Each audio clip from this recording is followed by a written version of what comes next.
Assalamualaikum warahmatullahi wabarakatuh. Salam dan bahagia untuk para guru penggerak di seluruh Indonesia. Jumpa lagi dengan saya, Sofia Ulfa, guru penggerak angkatan 11 dari UPTD SD Negeri Jangkar 3, Kabupaten Bangkalan, Provinsi Jawa Timur. Pada kesempatan kali ini, saya akan memaparkan aksi nyata modul 1.4 Budaya Positif yang telah saya laksanakan di UPTD SD Negeri Jangkar 3, Kabupaten Bangkalan, Provinsi Jawa Timur.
Assalamualaikum warahmatullahi wabarakatuh.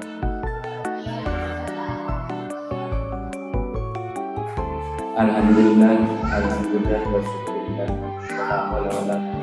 wassalatu wassalamu ala rasulillah wa ala alihi yang terhormat Bapak Ibu Guru, yang terhormat juga kepada Bu Sofia Ulfa, CGP Angkatan 11 Kabupaten Bangkalan, Provinsi Jawa Timur, dan peserta guru dari UPTD SD Jangkar 3. Puji syukur kehadirat Tuhan yang Maha Kuasa tentang melimpahkan rahmat hidayahnya kepada kita semua, kita bisa bertatap muka. Tak lupa salawat serta salam tercurahkan kepada junjungan kita Nabi Muhammad SAW. Semoga kita mendapatkan syafaat dan perlindungan di kemudian hari kelak. Amin amin ya rabbal alamin. Pada kesempatan yang berbahagia, saya ingin mengucapkan terima kasih atas kehadiran dan partisipasi Anda dalam acara diseminasi budaya positif yang diselenggarakan di sekolah kita. Hari ini kita akan menyaksikan dan mendalami bagaimana guru penggerak kita berperan aktif dalam membangun dan menyebarluaskan budaya positif di lingkungan sekolah. Saya sebagai kepala sekolah merasa bangga melihat komitmen dan dedikasi luar biasa dari para guru penggerak kita. Mereka bukan hanya pengajar, tetapi juga pembimbing dan teladan yang memancarkan semangat positif. Nilai-nilai yang kita junjung tinggi sebelah ini, melalui upaya kita dapat menyaksikan perubahan nyata yang membawa dampak positif. Dalam acara kita belajar, berinteraksi, dan berkembang sebagai komunitas. Diseminasi budaya positif ini bertujuan untuk memperkuat nilai-nilai luhur yang menjadi fondasi pendidikan kita. Nilai-nilai seperti rasa saling menghormati, empati, tanggung jawab, dan kerjasama adalah kunci menciptakan lingkungan belajar yang harmonis dan produktif. Dengan memperkenalkan dan menerapkan budaya ini secara konsisten, kita tidak hanya mendidik siswa dengan pengetahuan akademis, tetapi juga membekali mereka dengan keterampilan hidup yang penting untuk masa depan mereka. Saya percaya bahwa melalui contoh nyata dan praktek yang kita bagikan oleh guru penggerak, kita semua akan mendapatkan inspirasi dan motivasi untuk lebih berkomitmen dalam menerapkan budaya positif. Setiap aspek kegiatan kita adalah langkah penting dalam menciptakan suasana sekolah yang tidak hanya mendukung perkembangan akademik, tetapi juga emosional dan sosial siswa. Mari kita semua bekerja sama untuk menerapkan dan menyebarluaskan budaya positif ini, sehingga setiap siswa, guru, dan anggota komunitas sekolah merasa dihargai dan didukung. Dengan semangat kolaborasi dan dedikasi, kita dapat menciptakan lingkungan yang penuh kasih sayang, saling mendukung dan membangun. Sekali lagi, terima kasih kepada Ibu Sofia Ulfa CGP Angkatan 11 dan seluruh guru dan komitmen usaha Anda. Semoga acara ini membawa manfaat besar dan menjadi langkah awal menuju yang lebih positif di sekolah kita. Selamat mengikuti upacara, semangat mengikuti acara, dan semoga hari ini menjadi hari yang penuh inspirasi dan pembelajaran bagi kita semua. Terima kasih. Wassalamualaikum warahmatullahi wabarakatuh.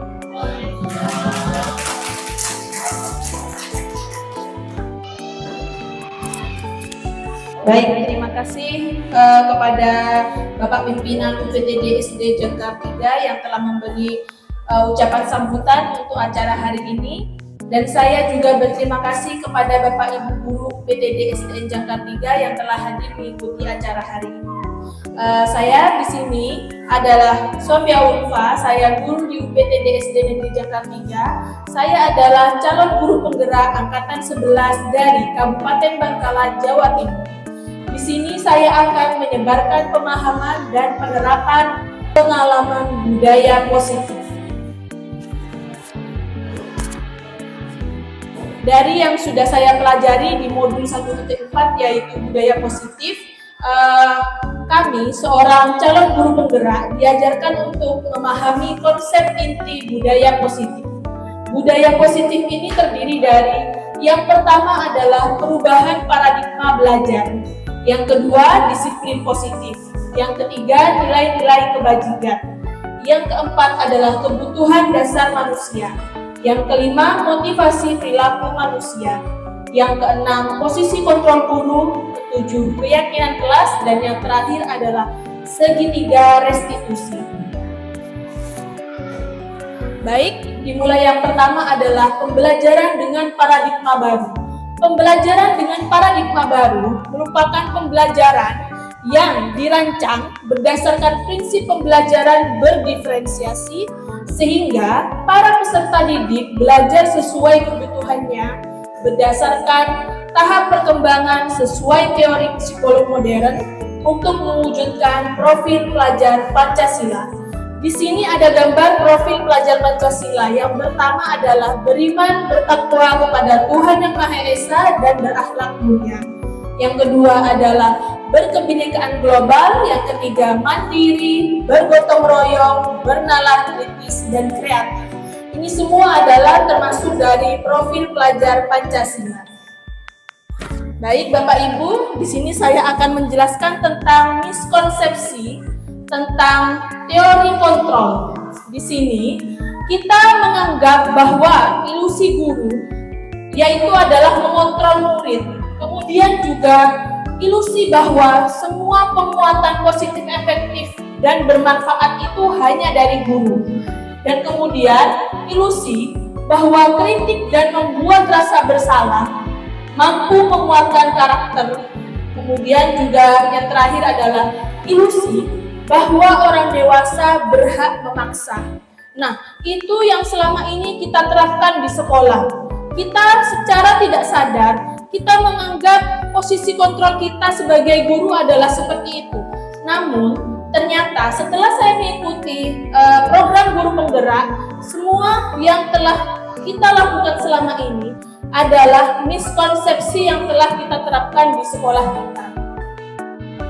Di sini ada mengubah paradigma stimulus respon ke pendekatan teori kontrol. Di sini, stimulus respon yang pertama adalah realitas atau kebutuhan kita sama. Teori kontrolnya adalah bahwa realitas atau kebutuhan padahal itu berbeda, tidak sama antara satu dengan yang lain.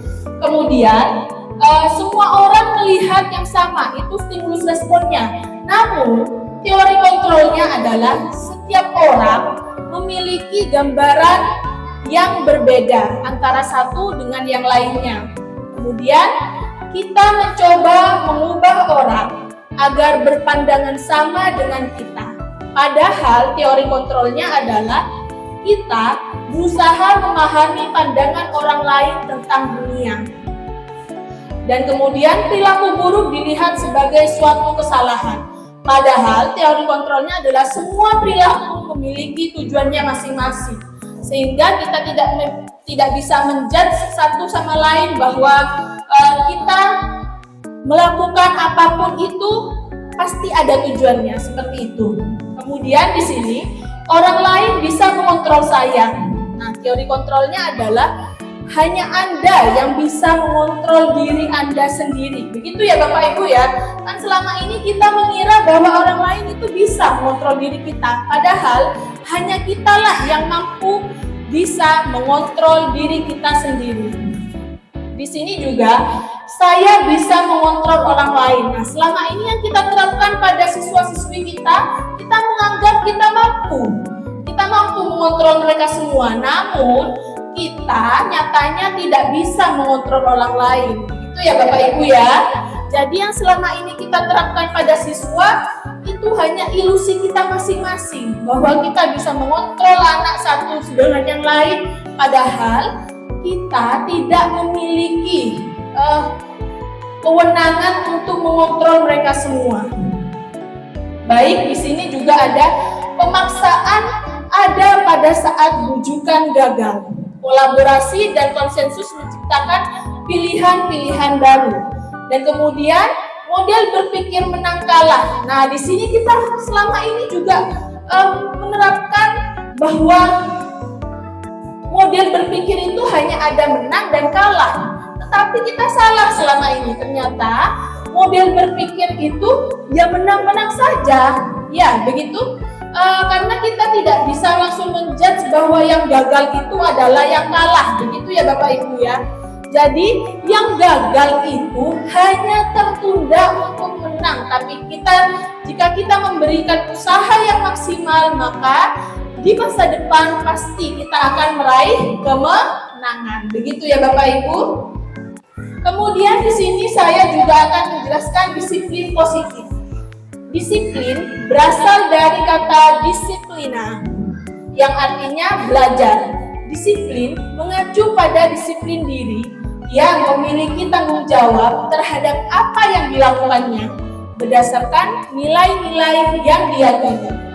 Disiplin positif merupakan salah satu cara penerapan disiplin yang bertujuan untuk menumbuhkan kesadaran serta memberdayakan peserta didik tanpa imbalan, penghargaan, reward, atau ancaman.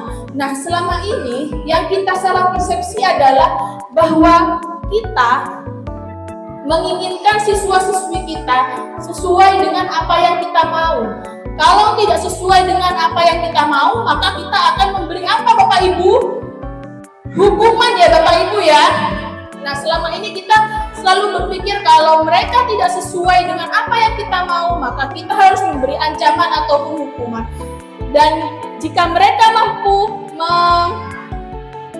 memberi atau menguasai apa yang kita mau, maka kita memberi reward atau penghargaan. Namun selama ini kita salah seperti itu ya Bapak Ibu. Di sini disiplin positif. Disiplin positif pengertiannya adalah sebagai pendidik, tujuan kita adalah menciptakan peserta didik yang memiliki disiplin diri sehingga mereka berperilaku mengacu kepada nilai-nilai kebajikan universal universal dan memiliki motivasi intrinsik, yaitu motivasi dalam diri mereka dalam perubahan perilaku ke arah yang lebih baik. Nah, di sini ada nilai-nilai kebajikan. Nilai-nilai kebajikan yang selama ini sudah kita terapkan, nilai yang disepakati bersama lepas dari suku bangsa, agama, bahasa maupun latar belakangnya. Di sini contoh nilai kebajikan yang ada di institusi atau organisasi. Nah, yang pertama adalah profil pelajar Pancasila. Nilai kebajikannya yaitu adalah pertama, beriman dan bertakwa kepada Tuhan Yang Maha Esa, berakhlak mulia, berkebinekaan global, gotong royong, mandiri, kreatif, dan bernalar kritis. Kemudian di Ibo Primarius Program atau PYP, nah di sini nilai kebajikannya adalah toleransi, rasa hormat, integritas, mandiri, menghargai, antusias, empati, keingintahuan, kreativitas, kerjasama, percaya diri, dan komitmen. Dan yang terakhir adalah keterampilan hidup atau life skill. Nah, dapat dipercaya itu juga nilai kebajikannya lurus hati, pendengar yang aktif, tidak merendahkan orang lain, dan memberikan yang terbaik dari diri. Nah, Bapak Ibu, di sini ada kebutuhan dasar manusia. Nah, kebutuhan dasar manusia yaitu adalah segala sesuatu yang kita lakukan untuk mendapatkan apa yang kita inginkan. Seluruh tindakan yang kita lakukan memiliki tujuan tertentu dan semua usaha terbaik yang kita lakukan adalah dalam rangka agar kebutuhan dasar kita terpenuhi dengan baik. Nah, ini dia 5 kebutuhan dasar manusia. Di situ ada kasih sayang dan rasa diterima, love and belonging. Nah, di situ kasih sayang dan rasa diterima kira-kira terdiri dari rasa diterima, dipedulikan, berbagi, kerjasama, menjadi bagian dalam kelompok. Itu adalah kasih sayang. Itu adalah kebutuhan dasar manusia yang kita inginkan. Kemudian yang kedua adalah kekuasaan atau power, penguasaan. Nah, di situ terdapat harga diri, keinginan untuk dianggap, memimpin, berprestasi, diakui, dan didengar. Kemudian kesenangan atau fun. Kesenangan ini termasuk dalam bermain, humor, antusiasme, tertawa. Nah, ini masuk ke dalam kebutuhan dasar manusia, yaitu kesenangan. Kemudian kebebasan atau freedom.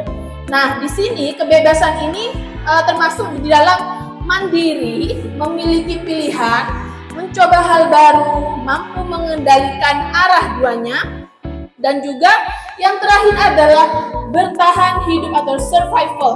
Nah, di sini bertahan hidup ini kita pastinya membutuhkan makanan ya Bapak Ibu ya. Pakaian, tempat tinggal, keamanan, kesehatan. Nah, jadi 5 kebutuhan dasar ini adalah yang diperlukan oleh manusia. Begitu ya Bapak Ibu ya. Motivasi perilaku manusia. Nah, untuk melihat motivasi perilaku manusia, ada motivasi ekstrinsik yaitu yang dari luar, kemudian juga ada motivasi intrinsik yaitu yang dari dalam diri kita sendiri. Nah, untuk motivasi ekstrinsik, untuk menghindari ketidaknyamanan atau hukuman. Kemudian untuk mendapatkan imbalan penghargaan dari orang lain. Nah, ini motivasi kita, motivasi perilaku kita, bahwa kita jika ingin berbuat sesuatu, kita membutuhkan motivasi ekstrinsik. Nah, kemudian motivasi ekstrinsik ini kita berharap bahwa jika nanti kita melakukan sesuatu, kita akan mendapatkan penghargaan seperti itu. Dan jika kita tidak melakukan sesuatu, maka kita akan mendapatkan hukuman. Kemudian motivasi intrinsik. Motivasi intrinsiknya adalah yang datang dari dalam diri kita, yaitu untuk menjadi orang yang mereka inginkan dan menghargai diri sendiri dengan nilai-nilai yang mereka percaya. Begitu. Nah, di sini ada hukuman konsekuensi restitusi. Hukuman ini adalah tidak terencana. Nah, ini hukuman ini tidak terencana atau tiba-tiba begitu ya Bapak Ibu ya. Kemudian murid tidak tahu apa yang akan terjadi jika tidak dilibatkan. Bersifat satu arah berupa hukuman psikis dan fisik. Konsekuensi yaitu adalah yang terencana atau disepakati sesuai peraturan. Murid tetap dibuat tidak nyaman. Sikap guru selalu memonitor murid. Dan yang terakhir adalah restitusi. Restitusi ini adalah yang saya pelajari di calon guru penggerak, yaitu proses menciptakan kondisi bagi murid untuk memperbaiki kesalahan. Proses kolaboratif yang mengajarkan murid untuk mencari solusi sendiri. Jadi, dalam konteks pendidikan dan manajemen perilaku, hukuman, konsekuensi, dan restitusi adalah pendekatan yang digunakan untuk menangani pelanggaran, aturan, atau perilaku yang tidak sesuai. Meskipun ketiganya bertujuan untuk mengelola perilaku, mereka memiliki pendekatan dan tujuan yang berbeda. Jadi perbedaannya adalah bahwa hukuman itu menghukum individu untuk perilaku yang tidak sesuai, seringkali tanpa memberikan kesempatan untuk memperbaiki atau memperbaiki kesalahannya. Konsekuensi yaitu adalah hasil alami atau logis dari tindakan seseorang, bertujuan untuk membantu individu belajar dari tindakan mereka dengan menghubungkan perilaku dengan hasil. Dan yang terakhir adalah restitusi, memperbaiki atau mengganti kerugian yang disebabkan oleh perilaku salah, yang berfokus pada tindakan aktif untuk memperbaiki dampak negatif. Seperti itu. Nah, di sini 5 posisi kontrol guru yang harus kita terapkan. Yang pertama adalah penghukum. Kedua, pembuat merasa bersalah. Yang ketiga adalah teman. Yang keempat, pemantau. Dan yang kelima adalah manajer. Yang selama ini kita sering lakukan, terutama saya ini banyak menggunakan posisi kontrol guru, yaitu sebagai penghukum dan pembuat merasa bersalah kepada siswa-siswi saya. Namun setelah saya mengikuti program guru penggerak ini, saya mulai memikirkan bahwa posisi kontrol yang baik adalah sebagai manajer.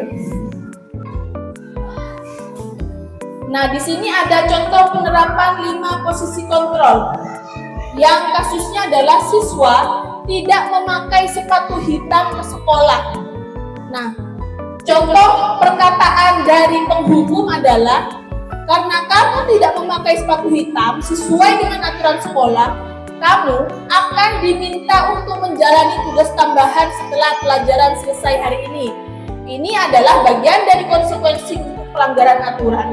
Nah, kalau yang posisi kontrol menjadi pembuat merasa bersalah, kamu tahu kan, aturan memakai sepatu hitam di sekolah itu penting.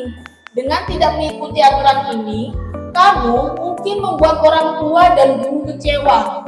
Coba pikirkan bagaimana perasaan mereka jika aturan ini dilanggar terus-menerus. Nah, ini pembuat merasa bersalah, membuat murid merasa bahwa dirinya telah melakukan kesalahan seperti itu.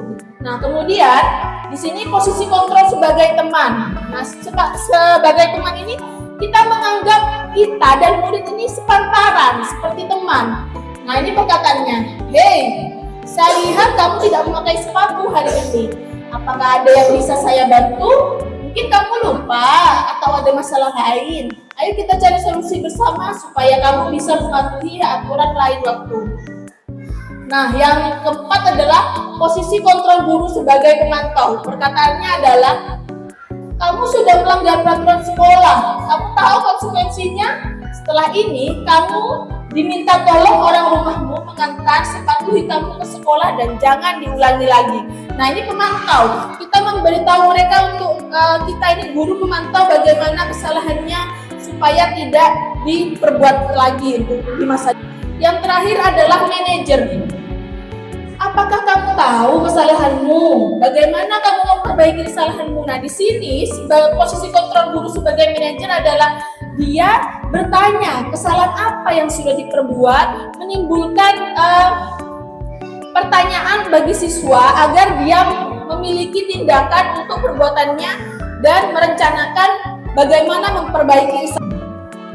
Nah, di sini coba kita mulai. saya di sini ada pertanyaan untuk Bapak Ibu. Posisi kontrol apakah aku dari perkataan saya kecewa sekali dengan kamu? Mungkin ada Bapak Ibu yang bisa menjawab? Ya, dipersilakan Bu Novi.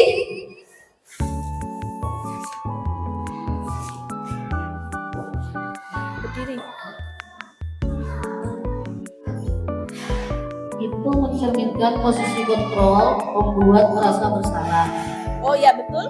Karena membuat seseorang merasa bersalah atau menyesal atas tindakannya, sehingga mereka dapat memperbaiki perilaku mereka. Baik, terima kasih Bu Novi. Betul sekali, posisi kontrol ini yaitu adalah sebagai pembuat merasa bersalah ya bagi siswanya ya. Kemudian saya lanjut. Kamu tidak pernah melakukannya. Posisi kontrol apakah aku? Mungkin ada Bapak Ibu yang bisa menjawab dari pertanyaan saya.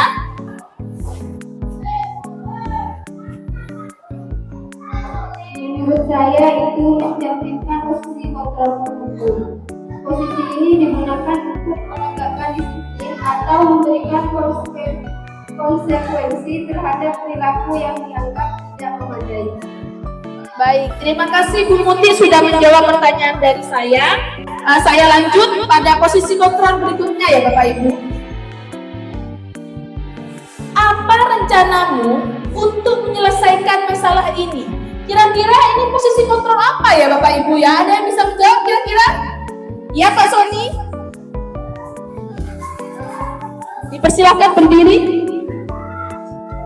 Menurut saya dari pernyataan ini mencerminkan posisi kontrol manajer, meminta individu untuk bertanggung jawab dan merencanakan langkah-langkah konkret untuk mengatasi masalah sambil menunjukkan peran Anda dalam mengelola atau memfasilitasi solusi. Baik, terima kasih Pak Sony telah menjawab pertanyaan dari saya. Saya lanjut ya Bapak Ibu ya. Di sini, ayolah lakukan demi Bapak Ibu ya. Nah, kira-kira ini posisi kontrol apa ya Bapak Ibu? Ada yang bisa menjawab pertanyaan dari saya? Ya, Bu Rosida, dipersilahkan berdiri.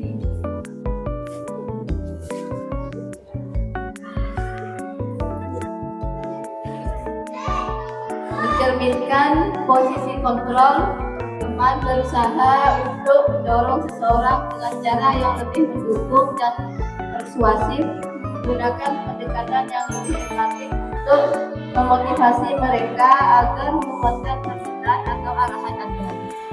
Baik, terima kasih Bu Rosida telah menjawab pertanyaan dari saya. Yang kemudian saya akan membuat pertanyaan lagi. Kamu tidak akan pernah mendapatkan nilai jika tidak mengerjakan tugas. Nah, ini kira-kira posisi kontrol apa ya Bapak Ibu ya? Baik, ya Ibu Iin, dipersilahkan untuk berdiri. Pernyataan kamu tidak akan pernah mendapatkan nilai jika tidak mengerjakan tugas. Mencerminkan posisi kontrol pemantauan. Posisi ini berfokus pada pengawasan dan memastikan bahwa siswa atau individu memahami hubungan antara tindakan mereka dan hasil yang diharapkan. Baik, terima kasih Bu Iin telah menjawab pertanyaan dari saya. Cukup bagus sekali ya. Mari kita beri tepuk tangan untuk Bapak Ibu guru yang sudah menjawab pertanyaan dari saya.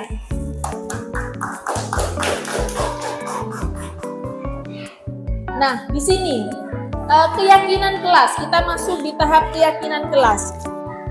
Mengapa keyakinan kelas? Mengapa bukan peraturan kelas?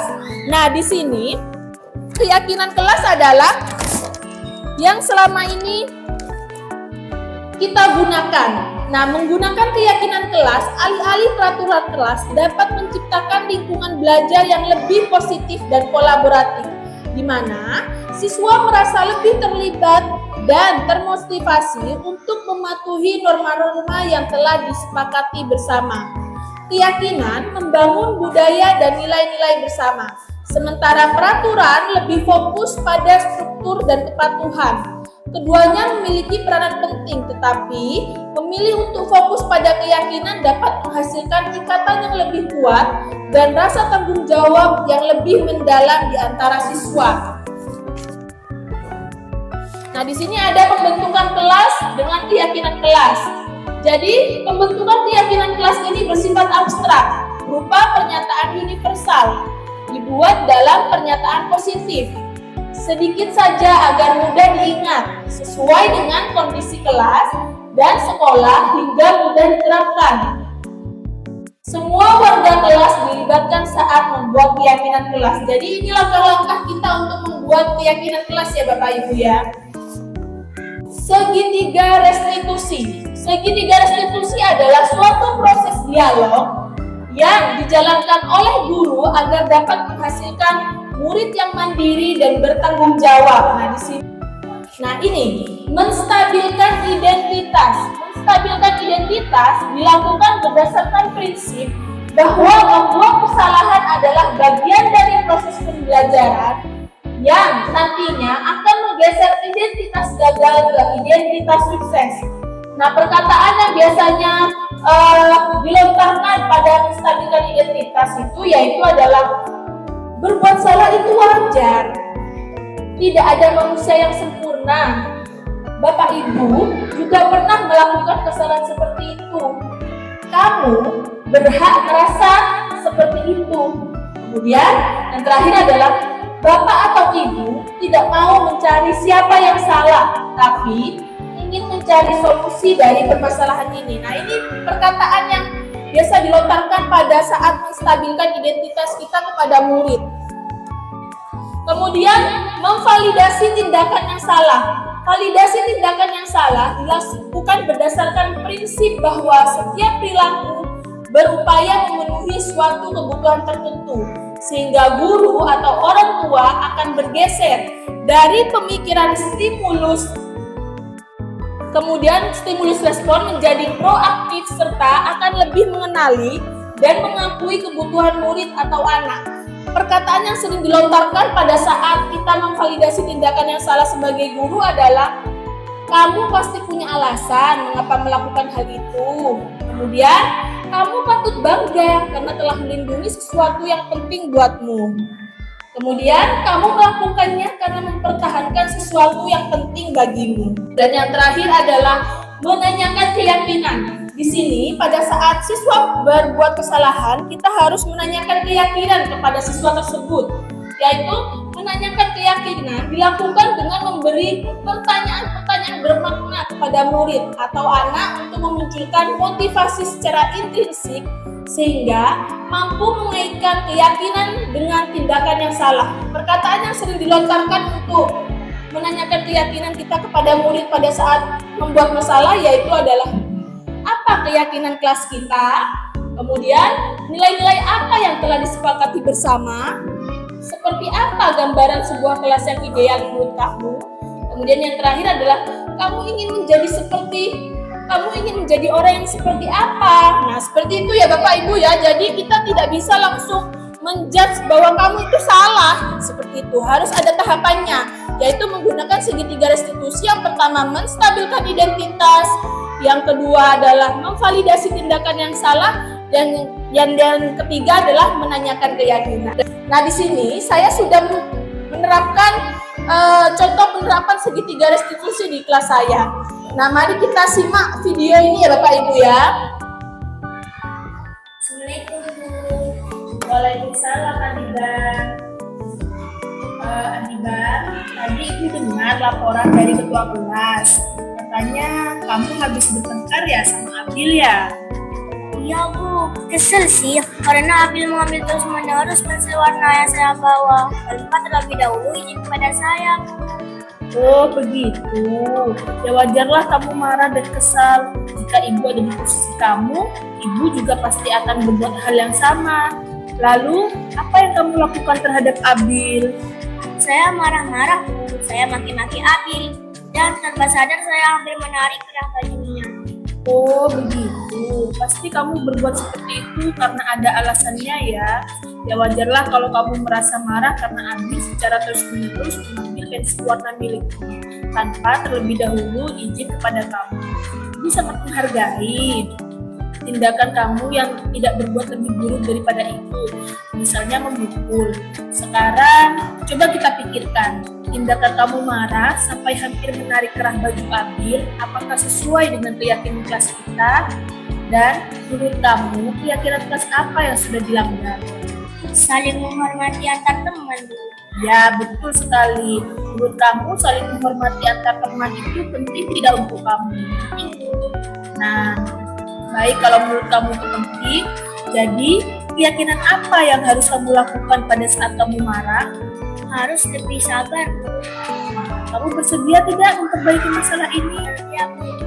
Nah, kemudian apa yang akan kamu lakukan untuk memperbaiki masalah ini? Bersabar dan menahan amarah saya. Kalau ada teman yang mengambil barang milik orang lain, saya akan melaporkan kepada guru mata pelajaran atau wali kelas saya. Tepat sekali tindakan kamu, Adilan. Nah, sekarang kamu tetap semangat ya, dan kamu boleh kembali ke kelas. Terima kasih, Bu. Nah, baik Bapak Ibu, itu adalah contoh penerapan segitiga restitusi yang sudah saya terapkan di kelas 5, di kelas saya yang saya ampu. Jadi, kesimpulan video yang sudah saya buat itu adalah dengan pendekatan ini, saya berhasil membantu Adiban memahami dampak dari tindakannya, merefleksikan kesalahan, dan menetapkan rencana untuk memperbaiki serta mencegah konflik serupa di masa depan, sambil mendukung pembelajaran dan pertumbuhan pribadi. Baiklah Bapak Ibu, di penutup kali ini adalah dalam penerapan program disiplin positif, hendaknya guru memiliki standar kepribadian, profesional dan sosial yang baik di mana guru mampu merefleksi dirinya dalam posisi kontrol saat ini. Bagaimana perjalanan dirinya sebagai among, yaitu manajer, yang menuntun murid-muridnya menjadi insan yang mandiri, merdeka, dan bertanggung jawab sesuai dengan standar nasional pendidikan di Indonesia. Kita sebagai guru seharusnya memang bukan sebagai penghukum, begitu ya Bapak Ibu ya. Kita harus lebih menerapkan posisi kontrol yang sebagai manajer. Baik, terima kasih. Sekian penyebaran pemahaman tentang budaya positif dari saya Sofia Ulfa, calon guru penggerak angkatan 11 dari UPTD SD Negeri Jangkar 3 Kabupaten Bangkalan, Provinsi Jawa Timur. Saya harap apa yang saya sampaikan pada diseminasi acara hari ini dapat bermanfaat bagi Bapak Ibu semuanya. Terima kasih. Wassalamualaikum warahmatullahi wabarakatuh.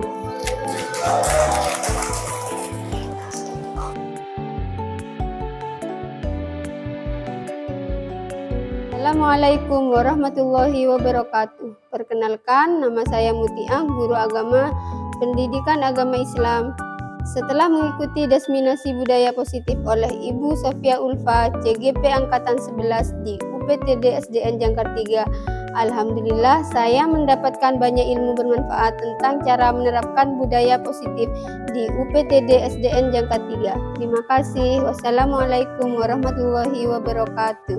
Assalamualaikum warahmatullahi wabarakatuh. Perkenalkan, nama saya Tiara Wulandari. Saya mengajar di kelas 4. Setelah mengikuti pemahaman budaya positif dari Ibu Sofia Ulfa, CGP Angkatan 11 di UPTD SD Jangkar 3, membuat saya termotivasi untuk lebih aktif menerapkan nilai-nilai positif di sekolah kami. Terima kasih. Assalamualaikum warahmatullahi wabarakatuh. Perkenalkan, nama saya Rosidah SPD SD. Saya mengajar di kelas 2.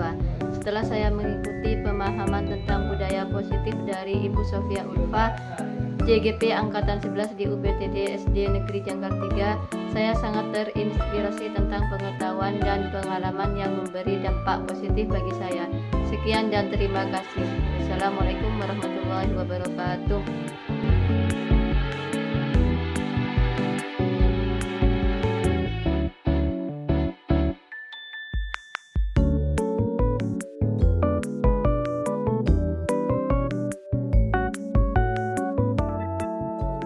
Assalamualaikum warahmatullahi wabarakatuh. Waalaikumsalam warahmatullahi wabarakatuh. Selamat pagi anak-anak. Selamat pagi, Bu.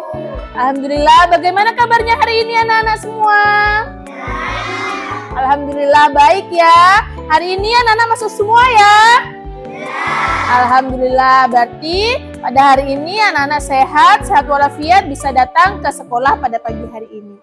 Nah, pada pagi hari ini Ibu akan membentuk keyakinan kelas. Anak-anak sudah ada yang tahu tidak apa itu keyakinan kelas? Tuh, banyak yang tidak tahu ternyata. Kalau peraturan kelas ada yang tahu? Nah, baik. Jadi, keyakinan kelas dan peraturan kelas itu hampir mirip, tetapi kenapa kita mau membuat keyakinan kelas bukan peraturan kelas? Karena menggunakan keyakinan kelas alih-alih peraturan kelas dapat menciptakan lingkungan belajar yang lebih positif dan kolaboratif, di mana kalian bisa merasa lebih terlibat dan termotivasi untuk memenuhi norma-norma yang telah disepakati bersama. Jadi keyakinan ini membangun budaya dan nilai-nilai bersama. Sementara kalau peraturan kelas lebih fokus pada struktur dan kepatuhan. Keduanya memiliki peran penting, tetapi memilih untuk fokus pada keyakinan dapat menghasilkan ikatan yang lebih kuat dan rasa tanggung jawab yang lebih mendalam di antara ibu dengan kalian semua. Begitu ya anak-anak ya? Nah, jadi kalau keyakinan kelas ini kita sepakati bersama.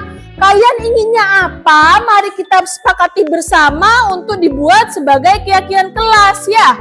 Yang nantinya harus kalian patuhi. Baik anak-anak. Jadi kalau sudah harus dipatuhi bersama, berarti jangan sampai dilanggar. Begitu ya anak-anak ya? Baik. Di kelas masih banyak anak yang mengganggu siswa yang lain. Banyak di kelas 5 banyak anak-anak yang suka menjutek. Ada anak-anak yang membuang sampah sembarangan. Ada anak-anak yang sering terlambat. Ada anak-anak yang tidak melaksanakan piket kelas. Nah, jadi mari kita sekarang membentuk keyakinan kelas.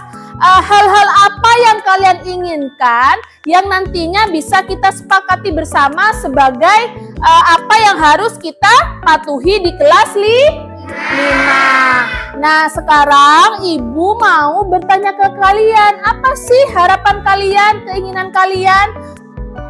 Nah, jadi anak-anak, pembentukan keyakinan kelas itu caranya yang pertama dia adalah bersifat abstrak. Kemudian dibuat dalam pernyataan positif. Nah, kalau di peraturan kelas itu menggunakan kata dilarang membuang sampah. Nah, kata dilarang itu adalah pernyataan negatif. Nah, sedangkan kalau di keyakinan kelas, misalkan kita mau membuat kata yang hampir mirip dengan dilarang membuang sampah. Nah, itu adalah buanglah sampah pada tempat sampah. Nah, tidak ada kata dilarangnya kan ya? Atau tidak ada kata jangan. Nah, itu kata jangan itu adalah pernyataan negatif. Jadi, nanti pada saat kalian menuliskan keyakinan kelas, Ibu harap jangan. Nah, itu adalah perkataan negatif. Nah, jangan menggunakan pernyataan negatif ya.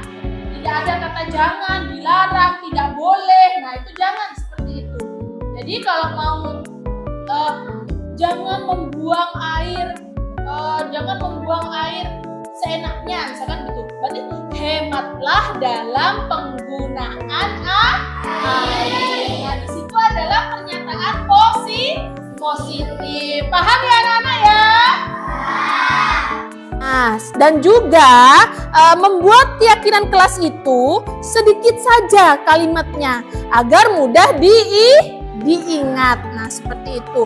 Misalkan buanglah sampah pada tempatnya, kan sedikit kalimatnya ya, bukan buanglah sampah pada tempat sampah kelas 5 yang ada di kelasmu. Misalkan seperti itu. Itu kan terlalu panjang ya. Jadi tidak mudah diingat.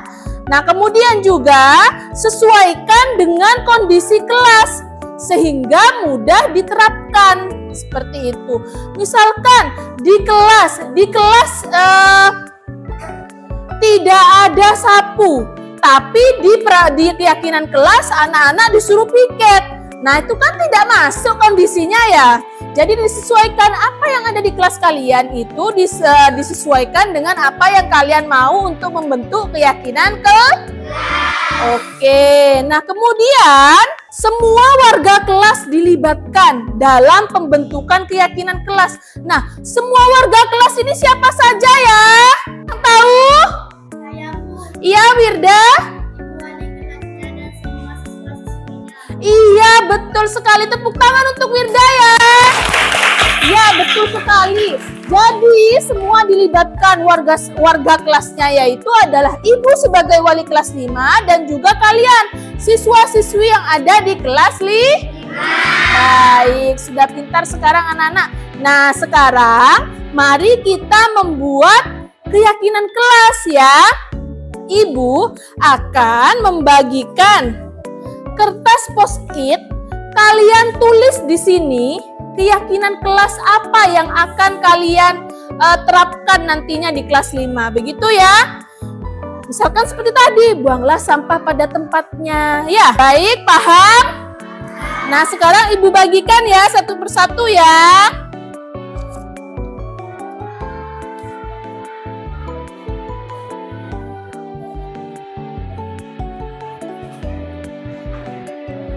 Silakan kalian tulis ya. Keyakinan kelas apa yang ingin kalian terapkan di kelas 5 ini. Begitu ya.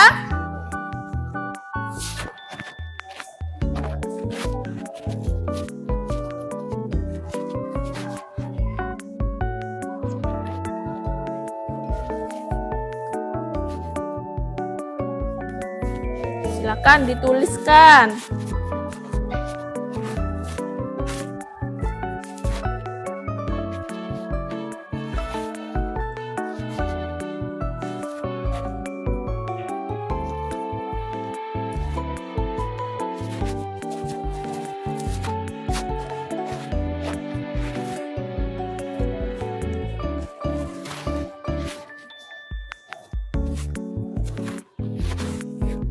Dituliskan di kotak yang berwarna ya, bukan yang putih di belakangnya. Nah, silakan kalian keluarkan pulpennya. Kemudian kalian tulis keyakinan kelas apa yang ingin kalian bentuk bersama-sama. Begitu ya anak-anak ya, paham?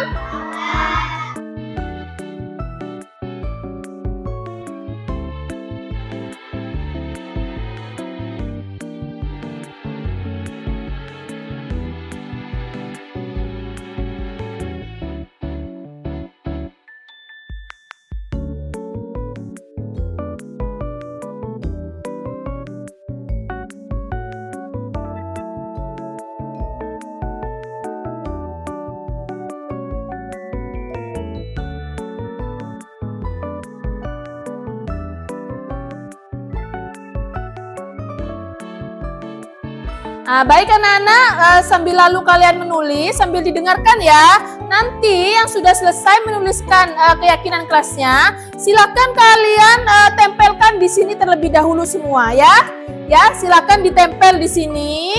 Nanti satu persatu maju ke depan, silakan ditempelkan. Begitu ya anak-anak ya. Yang sudah selesai silakan boleh menempelkan. Silakan. Silakan anak-anak boleh ditempel di papan yang warna oranye. Yuk, silakan satu persatu yang sudah selesai.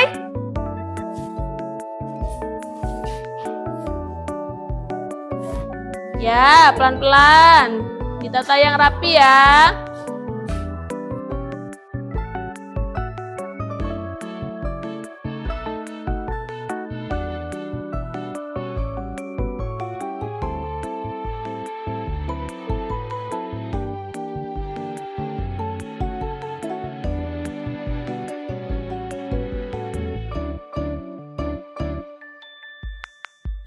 Sekarang kita akan mengelompokkan keyakinan kelas. Nah, di sini Ibu lihat, di sini ada saling menghargai.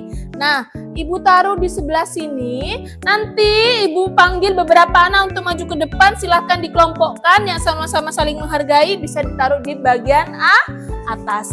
Nah, kemudian ini masuk kelas sesuai jam. Ibu taruh di sebelah sini. Kemudian lagi kerjasama. Lalu di sini buanglah sampah pada tempatnya. Silakan anak-anak bisa membantu ibu. Ada satu anak maju ke depan, silakan untuk mengelompokkan. Wirdania, silakan.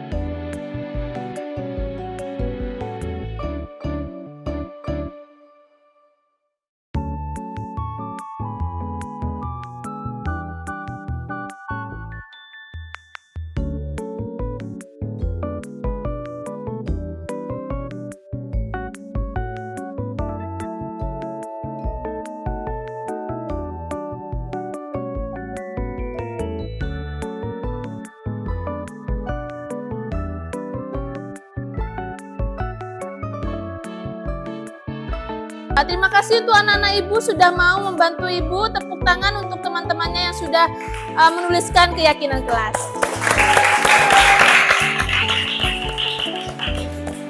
Kita sudah mengelompokkan keyakinan kelas yang sudah kalian tulis. Yang pertama adalah saling menghargai, begitu ya. Maka kita harus saling menghargai antara teman satu dengan yang lain. Dan terutama menghargai sosok seorang guru. Jadi siapapun guru yang mengajar di kelas 5, baik itu ibu sebagai wali kelas ataupun bapak ibu guru lain yang masuk ke dalam kelas 5 untuk memberikan mata pelajaran kepada kalian, tolong hormati dan dihargai. Nah, kemudian keyakinan kelas kita yang kedua adalah masuk kelas sesuai jamnya, yaitu masuk kelas sesuai jamnya. Di peraturan sekolah kita, masuk kelasnya jam berapa? Jam 7. Maka kalau lewat dari jam 7, maka kita sudah melanggar apa? Keyakinan kelas. Nah, kemudian yang ketiga adalah kerjasama. Nah, kerjasama kita saling bergotong royong ya. Misalkan ada kegiatan atau materi tentang kerja kelompok. Nah, itu kita harus bekerja sama. Jangan hanya satu orang yang mengerjakan, yang lainnya ribut main sendiri. Itu tidak boleh ya. Namanya saja kerja kelompok. Berarti yang bekerja adalah semua yang ada di kelompok tersebut. Begitu ya anak-anak ya. Kemudian yang keempat adalah buang sampah pada tempatnya. Buang sampah pada tempatnya. Nah, jangan berpikir, oh kalau saya ada di kelas, ya tempatnya saya di kelas, jadi saya buang saja di dalam kelas. Jangan ya, buang sampah pada tempatnya, yaitu di tempat sampah. Jadi kan di kelas 5 sudah ada tempat sampah. Nah anak-anak, setiap sampah itu harus dibuang ke tempat sampah. Dan juga kalau di depan kelas juga ada tempat sampah, silahkan dibuang di situ juga, tidak apa-apa ya anak-anak ya. Paham? Nah, dan juga di sini adalah belajarlah dengan sungguh-sungguh. Nah, itu dia. Kalian ke sekolah itu niatnya apa? Belajar, mencari ilmu. Nah, jadi pada saat sampai di sekolah, ibu harap kalian mengikuti pembelajaran dengan secara baik. Jadi tidak ada yang bergurau pada saat jam pelajaran. Nah, kalau istirahat boleh. Ini adalah keyakinan kelas yang sudah kita buat. Mari kita tepuk tangan untuk diri kita sendiri. Kita sudah membuat 5 poin keyakinan kelas. Coba diingat lagi tadi 5 keyakinan kelas itu. Yang pertama apa? Saling menghargai. Yang kedua apa? Kerja sama. Yang ketiga apa? Buanglah sampah pada tempatnya. Yang keempat, belajar dengan sungguh-sungguh. Yang kelima, masuk kelas sesuai jamnya. Nah, kita sudah menyepakati ada 5 keyakinan kelas. Nah, keyakinan kelas ini harus disepakati bersama, harus ditandatangani oleh seluruh warga yang ada di kelas 5. Nah, sekarang Ibu mau kalian menyepakati dan menandatangani keyakinan kelas yang sudah kita buat ya anak-anak ya. Baik, silakan satu persatu bisa menandatangani keyakinan kelas kita ya anak-anak ya. Nah, silakan maju satu persatu, dipersilakan.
Nah, baik anak-anak, yang terakhir adalah Ibu ya. Oke, terima kasih anak-anak sudah mau menyepakati dan juga menandatangani keyakinan kelas yang sudah kita buat bersama ini. Nah, jadi sudah ada 5 poin keyakinan kelas yang harus kita patuhi. Alhamdulillah kita sudah menyepakati bersama, menandatangani bersama keyakinan kelas yang sudah kita buat. Mari kita tepuk tangan untuk 5 poin yang sudah kita bentuk di keyakinan kelas.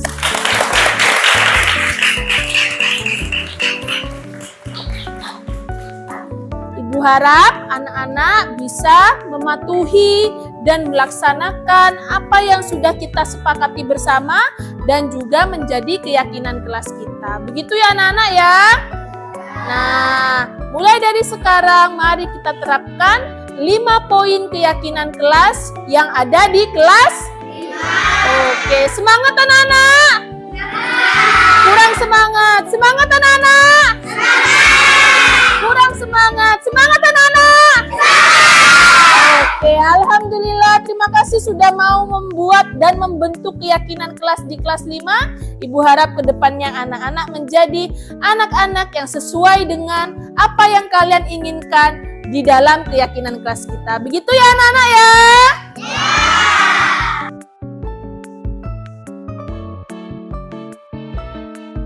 Assalamualaikum warahmatullahi wabarakatuh. Perkenalkan, nama saya Adiban Haura Kansa. Saya duduk di kelas 5. Assalamualaikum warahmatullahi wabarakatuh. Nama saya Iqmal Mulasin. Saya duduk di kelas 5. Assalamualaikum warahmatullahi wabarakatuh. Nama saya Aida, duduk di kelas 5. Assalamualaikum warahmatullahi wabarakatuh. Nama saya Sainur Rijal. Saya duduk di kelas 5. Assalamualaikum warahmatullahi wabarakatuh. Perkenalkan, nama saya Faida Naila. Saya duduk di kelas 5.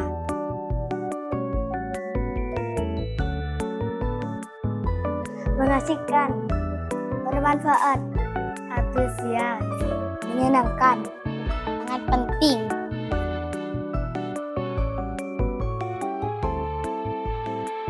Lebih bertanggung jawab, bisa mengikuti peraturan, karena kelas lebih kondusif dan kedisiplinan.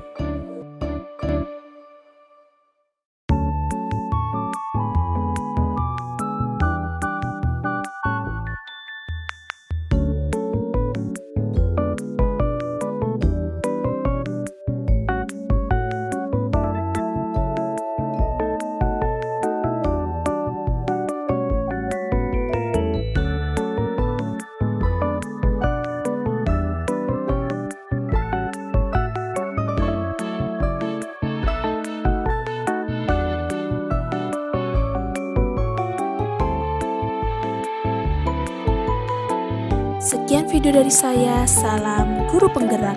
Semoga tergerak, lekas bergerak, dan mari menggerakkan. Wassalamualaikum warahmatullahi wabarakatuh.